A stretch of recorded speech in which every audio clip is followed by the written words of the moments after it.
Hello दोस्तों, कैसे हो आप सभी लोग। आशा करता हूं कि आप लोग बेहद अच्छे होंगे और अपनी अपनी पढ़ाई में व्यस्त होंगे। दोस्तों, मैं वीक इंजीनियर्स और आप सभी का टीचिंग मस्ती में दिल खोल के स्वागत करता हूं।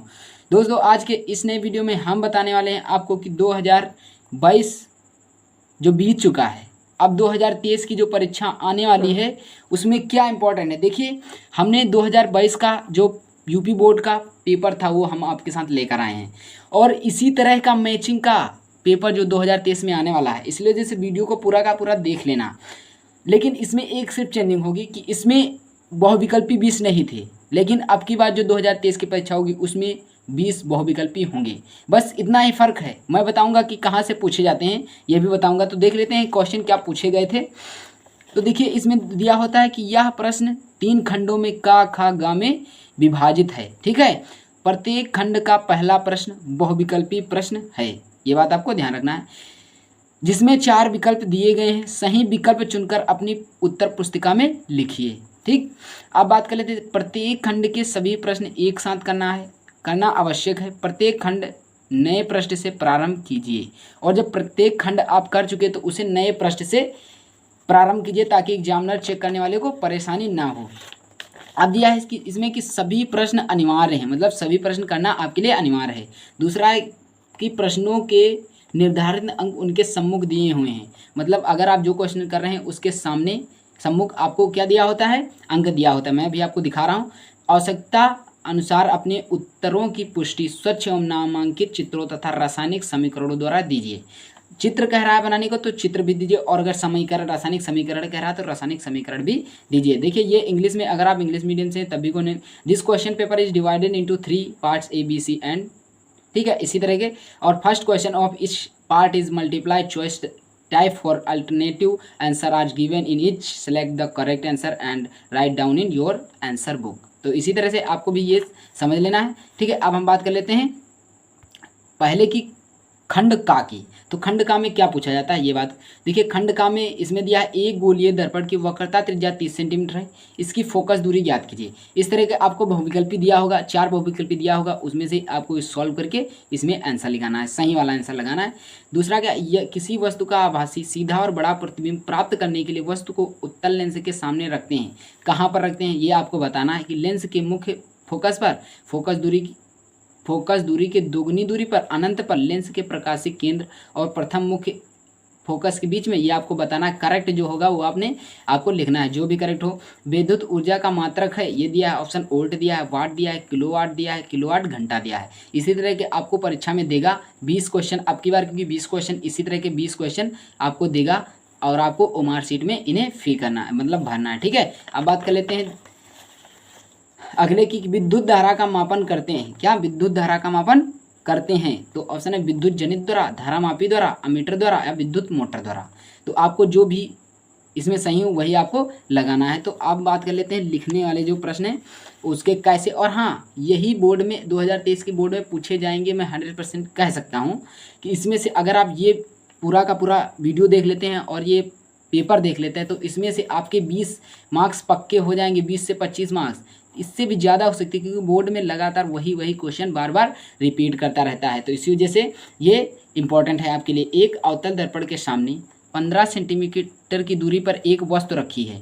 यदि दर्पण की फोकस दूरी 30 सेंटीमीटर हो तो प्रतिबिंब की स्थिति और प्रकृति ज्ञात कीजिए। इसे आपको सॉल्व करना है। और देखिए, 2 मार्क्स का पूछा गया है। इसमें बताया है कि हर क्वेश्चन के सम्मुख उसके नंबर लिखे होते हैं, तो 2 क्वेश्चन का पूछा गया है। तो आपको ये नोट कर लेना है या आपको इसे सॉल्व कर लेना है, आप कुछ भी कर सकें, लेकिन इसको याद कर लेना है क्योंकि ये आ सकता है।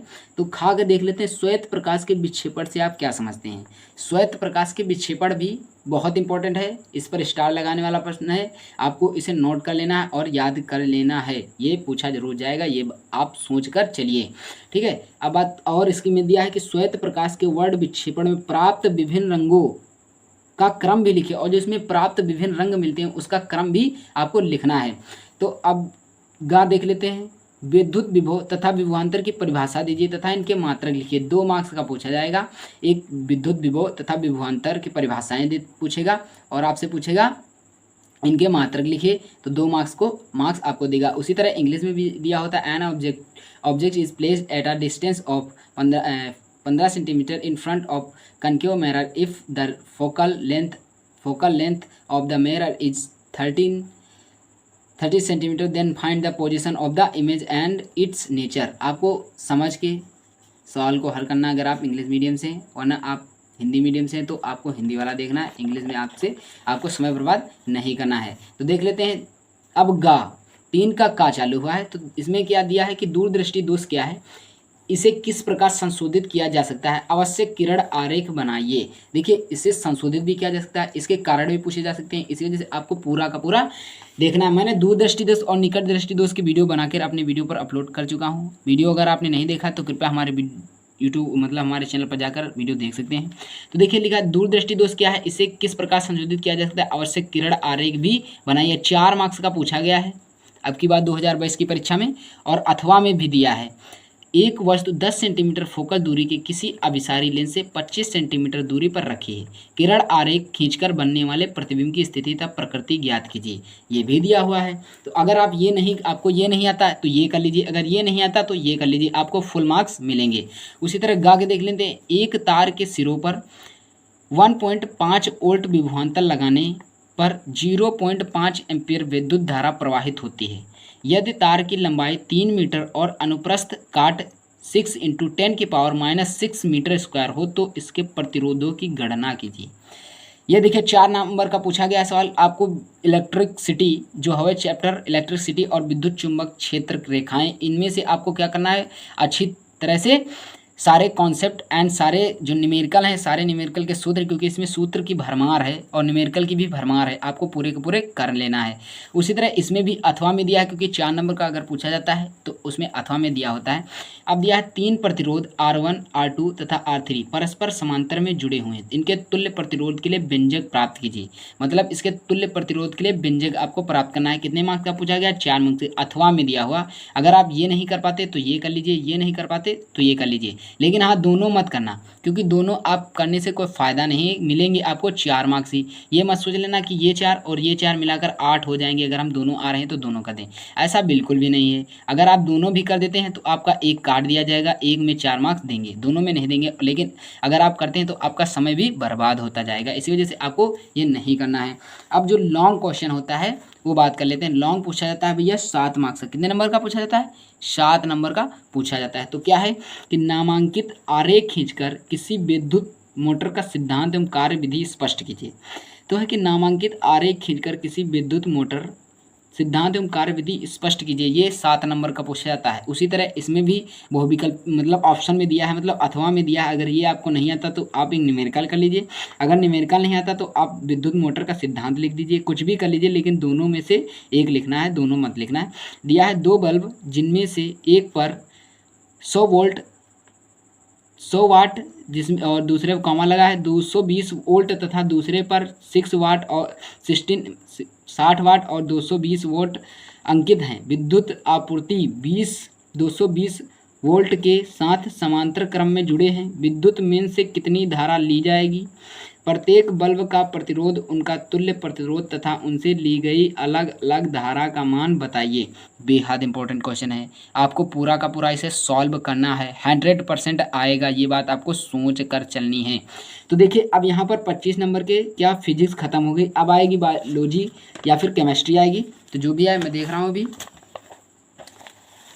अब आ रहा है पार्ट बी, मतलब खंड खा। क्या खंड खा, खंड खा में पूछा जाता है केमिस्ट्री। क्या केमिस्ट्री पूछी गई है। तो कार्बन परमाणु की संयोजकता क्या है, मतलब है, इसमें दिया है 2 है, 3 है, 4 है, 5 है, जो भी सही हो आपको लगाना है। इसी तरह के पूछते हैं। तो कैल्शियम फास्फेट का सूत्र है, 4 ऑप्शन दिया होगा, उसमें से एक सही होगा, एक मार्क्स का पूछा जा रहा है। तो दिया है CaPO3 का होल ट्वाइज, CaPO4। इसी तरह 4 ऑप्शन दिए हुए हैं, आपको इसमें जो सही हो वही लिखना है, ठीक है। मेरा उद्देश्य आपको इसमें सॉल्व कराने का नहीं, बताना है कि कैसे बोर्ड परीक्षा में पूछा जाता है। अगर आप कहेंगे तो मैं इसका सॉल्यूशन भी वीडियो बनाकर डाल दूंगा। BaCl2 जलीय विलयन, H2SO4 जलीय विलयन के जब रासायनिक अभिक्रिया कराएंगे तो BaSO4 ठोस प्लस 2HCl जलीय विलयन प्राप्त होगा। वह अभिक्रिया होगी, कौन सी अभिक्रिया होगा, युगात्मक अभिक्रिया होगी, निराकरण अभिक्रिया, अवक्षेपण, या इनमें से कोई नहीं। जो भी हो आपको आंसर सही और ठीक लगाना है। अब बात कर लेते हैं मतलब अगले क्वेश्चनों की। तो वो तो थे ऑप्शनली। अब देखिए लिखित क्या होंगे कि निम्नलिखित रासायनिक समीकरणों में ऑक्सीकारक तथा अपचायक पदार्थ कारण देते हुए लिखिए। ठीक है, तो इसमें दिया है Cu डबल प्लस जलीय विलयन प्लस Zn ठोस की अभिक्रिया जब हम दोनों के साथ कराएंगे तो Cu ठोस प्लस Zn जलीय प्राप्त होगा। आपको कैसे प्राप्त होगा ये आपको लिखना है। ठीक है, और दूसरा क्या है, कास्टिक सोडा तथा प्लास्टिक ऑफ पेरिस के उपयोग लिखिए। 2 नंबर का पूछा गया, यानी कि आप एक एक लिख सकते हैं, 2 2 लिख सकते हैं, जितने मन चाहे वो आप लिख सकते हैं, लेकिन इतना ज़्यादा मत लिखना कि 6 नंबर का लिख दे। 2 नंबर का पूछा गया है, 2 हैं। अथवा में दिया है आपको किसी में का 2 आपको लिख देना है, और पेरिस के उपयोग चाहे कास्टिक सोडा के लिख देना चाहे प्लास्टर ऑफ पेरिस के लिख देना, किसी में से एक के लिख देना है, 2 उपयोग लिख देना है, क्योंकि 2 नंबर का है तो 2 उपयोग लिख देना है। तो गा है मेंडलीफ की आवर्त सारणी की किन्हीं 2 उपयोगिताओं का उल्लेख कीजिए। देखिए 2 मार्क्स का पूछा है तो दो उपयोगिता पूछा गया है तो 2 मार्क्स का है, तो 2 उपयोगिता आपको मेंडलीफ की आवर्त सारणी की लिख देनी है, बस आपको पूरे के पूरे मार्क्स मिल जाएंगे। तो जो नेक्स्ट है कि निम्नलिखित कार्बनिक यौगिकों का IUPAC पद्धति में नाम लिखिए।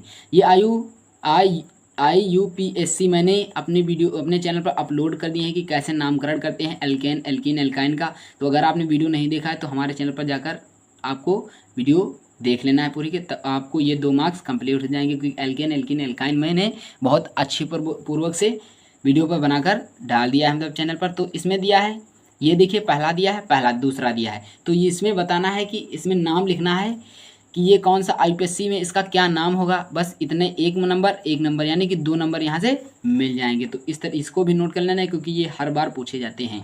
ठीक है, तो अब बात कर लेते हैं अगले की कि विद्युत रासायनिक श्रेणी के किन्हीं 2 उपयोग लिखे। 2 नंबर का पूछा है तो इस वजह से 2 उपयोग पूछा है। अगर 4 नंबर का पूछा जाता तो 4 उपयोग पूछता, 3 नंबर के पूछा जाता तो 3 उपयोग पूछता। इसी तरह 1 उपयोग 1 नंबर, 1 पॉइंट लिखेंगे तो 1 नंबर आपको केमिस्ट्री में मिल जाएगा। तो उपयोग हो गया 2 नंबर का, तो विद्युत रासायनिक श्रेणी के 2 उपयोग, किन्हीं 2 उपयोग लिख देना, कोई भी 2 उपयोग लिख देना, आपको पूरे मार्क्स मिल जाएंगे। फिर निम्नलिखित समीकरणों को पूर्ण कीजिए। ये कुछ समीकरण दी हुई है। CH3COOH प्लस NaOH का जब अभिक्रिया कराएंगे तो क्या बनेगा, इसमें यही बताना है।